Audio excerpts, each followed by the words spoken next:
Palestinians living along Gaza's yellow line say they are struggling to reach their homes. In Jabalia, residents reported that the Israeli designated boundary is keeping them from basic necessities, including winter clothes, even as a ceasefire holds. The death toll in Gaza has surpassed 200 since the ceasefire began. The line marks where Israeli troops have pulled back under the truce, and any attempt to cross it, they say, risks being met with force. Daily life on this frontier feels less like a pause in the war and more like a conflict frozen in place. On Sunday, a Palestinian man was killed in an airstrike in Gaza City's Shejaya area. Israel says it struck a militant threatening its troops. Hamas calls it a truce violation.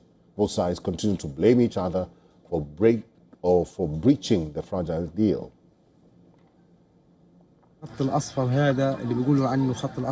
There is fear. It is present over the 24 hours of the day. There are quadcopters, gunshots, shells that are fired on us so that we get away and be displaced from the area, but we have no other place that we can go to. The US-backed plan to end the war is struggling. Key issues like Hamas disarmament and the timeline for Israeli withdrawal remains stalled. Prime Minister Benjamin Netanyahu has made it clear that Israel will keep responding to any threat in Gaza and continue pressure on Hamas while reporting its moves to Washington.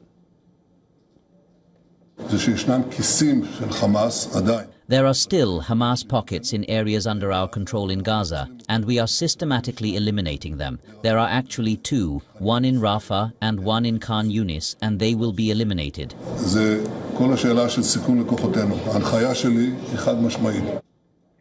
The International Red Cross and Egyptian teams have been allowed beyond the yellow line to search for hostage remains. 11 bodies are still believed to be in Gaza. 20 hostages have been freed alive and 17 bodies returned since the truce began, but Israel says Hamas is dragging its feet. And across the northern front in Lebanon, an Israeli strike killed 4 people in Nabatea, including a Hezbollah operative, and that's according to Lebanese officials. Israel says it is still targeting the group as it tries to rearm. Hezbollah continues to take hits constantly, including these very days, but it too is trying to rearm and recover. We expect the Lebanese government to fulfill its commitment, namely to disarm Hezbollah. A ceasefire on paper, but on the ground, pressure, fear and fire continues to shape life from Jabalia to Lebanon's south.